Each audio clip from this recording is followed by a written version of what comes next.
सौदा है ज़मीरों का हर गाम तिजारत है। सौदा है ज़मीरों का हर गाम तिजारत है। चुप हूं तो कयामत है, बोलूं तो बगावत है। सलाम, नमस्ते, सत श्री अकाल। मैं हूं आपके साथ हर्षिता मिश्रा और आप देख रहे हैं टाइम्स मेल। बहुत हुआ महंगाई की मार, अब की बार मोदी सरकार। बहुत हुआ महिलाओं पर अत्याचार, अब की बार मोदी सरकार। बहुत हुआ भ्रष्टाचार, अब की बार मोदी सरकार। जी हां, किसी जमाने में भाजपा इस नारे को लेकर गले फाड़ कर चिल्लाया करती है। उस वक्त केंद्र में कांग्रेस वाली यूपीए की सरकार थी, देश में मौन रहने वाले मनमोहन की सरकार थी, लेकिन गुजरात में खामोश न रहने वाले मोदी जी की सरकार थी। उस वक्त मोदी जी तेल की बढ़ती कीमतों पर कांग्रेस की कुर्ता फाड़ने के लिए हर वक्त तैयार रहते थे। कई मौकों पर मनमोहन सरकार की इज्जत उतार दिया करते थे। वल्लाह, भाजपा क्या गजब का विरोध किया करती थी। उस वक्त लगता था कि वाकई हमारे देश में एक मजबूत विपक्ष है जो सरकार को आंखें दिखाने की ताकत रखती है और जो चौराहों पर सरकार को नंगा करने की हिम्मत रखती है। मनमोहन कम बोलते थे, इसलिए उनको भाजपा वाले मौन मोहन कहते थे। लेकिन जब सत्ता बदल गई और गुजरात वाले सीएम मोदी भारत के पीएम मोदी बन गए, तब गुजरात के मुख्यमंत्री भारत के प्रधानमंत्री बनने के साथ ही खामोश मंत्री भी बन गए, जिनकी आवाज ना तो अब महंगे तेल पर निकली है और ना ही महंगाई पर। 2014 से पहले भाजपा को महंगाई डायन नजर आती थी, लेकिन मोदी जी की कुर्सी पर बैठते ही वही महंगाई भाजपा के लिए भौजाई बन जाती है। मनमोहन के दौर वाली महंगाई भाजपा को चुड़ैल नजर आती थी, लेकिन मोदी जी के न्यू इंडिया में वही महंगाई भाजपा के लिए डार्लिंग बन गई।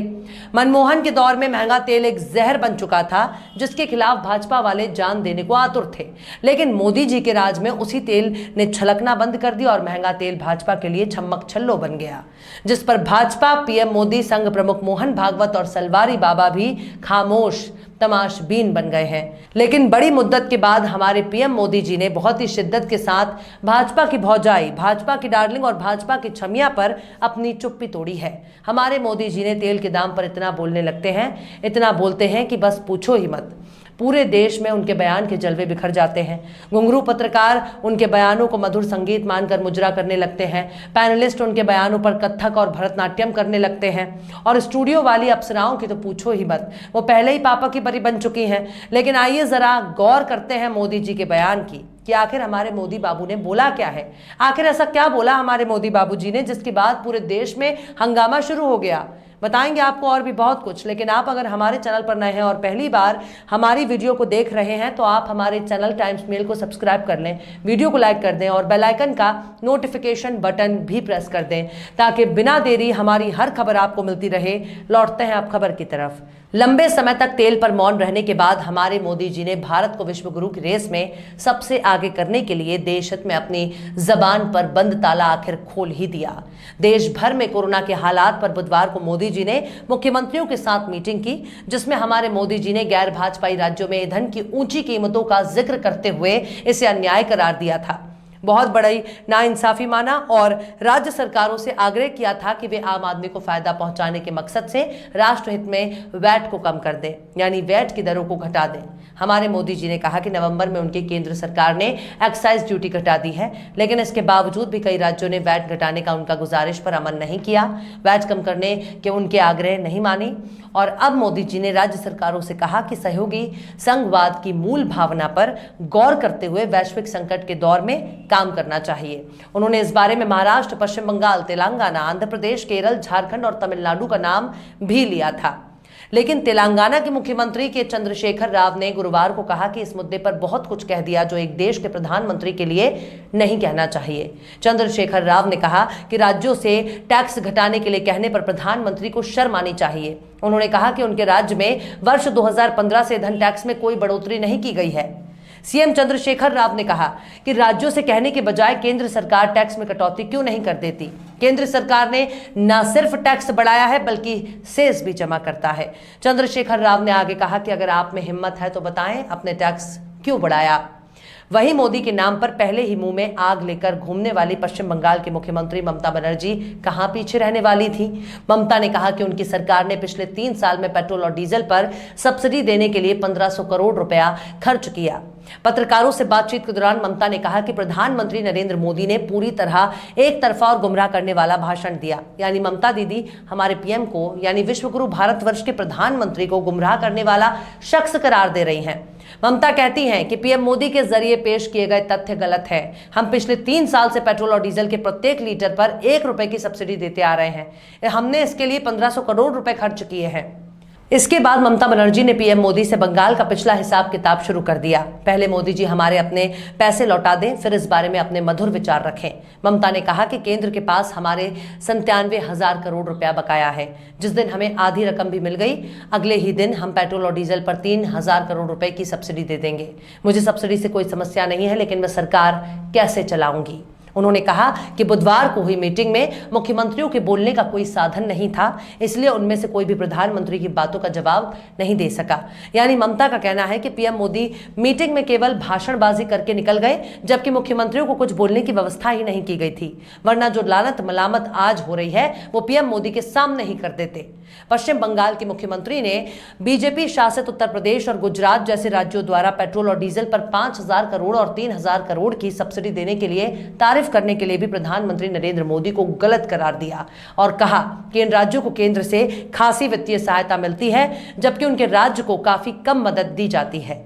इस दौरान ममता बनर्जी की पार्टी तृणमूल कांग्रेस ने भी प्रधानमंत्री पर ट्वीट किया और लिखा कि श्री नरेंद्र मोदी, आपका एजेंडा राज्य को शर्मिंदा करने का था। जनता का बोझ कम करने के लिए केंद्र क्या कर रहा है? जरूरी सामानों के दाम घटाने के लिए क्या कदम उठाए जा रहे हैं?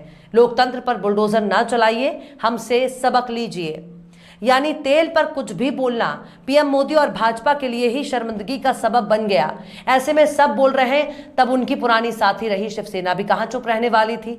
ऐसे में सामने आए महाराष्ट्र के मुख्यमंत्री उद्धव ठाकरे। उद्धव ने कहा कि पेट्रोल और डीजल की बढ़ती कीमतों के लिए राज्य सरकार को जिम्मेदार नहीं ठहराया जा सकता। आज मुंबई में 1 लीटर डीजल की कीमत में 24 रुपया 38 पैसे रुपए केंद्र के हैं, जबकि 22 रुपया 37 पैसे राज्य के। 1 लीटर पेट्रोल की कीमत में 31 रुपए 58 पैसे केंद्रीय टैक्स है और 32 रुपया 55 पैसे राज्य का टैक्स है। इसलिए ये सच है कि पेट्रोल और डीजल राज्य की वजह से महंगे हुए हैं। कसम खुदा की, मोदी जी की इतनी बेइज्जती पिछले 7-8 सालों में कभी नहीं हुई होगी। जितना तेल पर बोलकर मोदी जी ने अपनी इज्जत का कचरा करवा लिया, हमारे मोदी जी की नीयत में कोई खोट नहीं है। एक रत्ती बराबर भी मोदी की बात में कोई संदेह नहीं। बस अफसोस की बात है कि हमारे मोदी जी बातों के अलावा कुछ ही नहीं कर पाते। बोलने के चक्कर में कुछ भी बोल देते हैं, लेकिन उनकी मंशा पर सवाल उठाने की हिम्मत पहले किसी मुख्यमंत्री में नहीं थी जितना आज इन मुख्यमंत्रियों ने हमारे मोदी बाबू को बेइज्जत कर दिया। और सिर्फ बेइज्जत ही नहीं किया, बल्कि उन्हें झूठा और गलत भी कह दिया। इसमें गलती मोदी जी की नहीं है, उनके भाषण को लिखने वाले पता नहीं कौन से दर्जे तक पड़े हुए हैं। कुछ भी कहीं से उठाते हैं और मोदी जी के भाषण मिलाकर चेप देते हैं। यह हरकत ठीक वैसे ही है जैसे हल्दी घाटी के युद्ध में महाराणा प्रताप ने मुगल बादशाह अकबर को हराया था। लेकिन ऐसे भाषण लिखने वालों ने केवल और केवल मोदी को बेइज्जत करवाने का काम कर रहे हैं, वरना किसी मुख्यमंत्री में इतनी बेइज्जती करने की हिम्मत नहीं होती। बेइज्जती भी ऐतिहासिक, लेकिन ऐतिहासिक रिकॉर्ड तोड़ने में हमारे मोदी जी का दूर दूर तक कोई सानी नहीं है। इसलिए हमारे मोदी जी की बेइज्जती भी ऐतिहासिक तौर पर हुई है, जिसका रिकॉर्ड तोड़ने का श्रेय केवल और केवल हमारे मोदी बाबू को जाता है।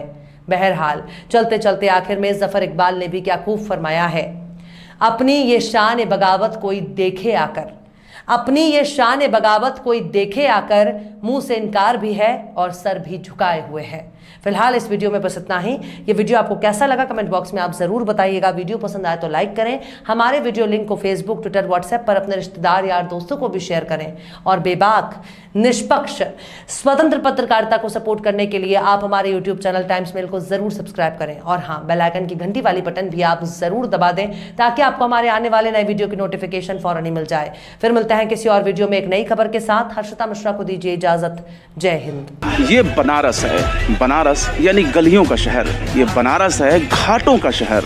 ये बनारस है फूल, माला, अगरबत्ती और आस्था का शहर। और मंदिर ऐसे ऐसे तोड़े हैं, वहाँ लोग खड़ा होकर पेशाब कर रहे हैं। रामराज सरकार, रामनाथ सरकार है तो रामनाथ सरकार का काम दिख करिए आप। यहाँ सबकी कहानी एक जैसी है।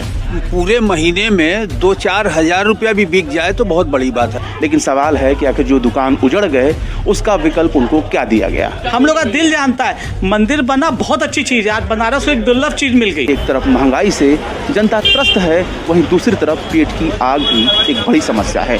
लेकिन मंदिर से हम अपने घर का पालन पोषण कैसे करेंगे? यहाँ पर नवीनीकरण के नाम पर बहुत सी मूर्तियों को तोड़ दिया गया। तोड़े वो तो मुगल तोड़े थे, अंग्रेज तोड़े थे। क्यों नहीं, हमारे राज्य में हमारे मोदी सरकार सरकार में टूटा है, पूरी मिनट काशी उजाड़ दिए हैं। तो देख लिया आपने हमारे इस वीडियो को। हमें उम्मीद है कि आपने हमारे वीडियो को लाइक किया होगा और दूसरों को भी शेयर किया होगा।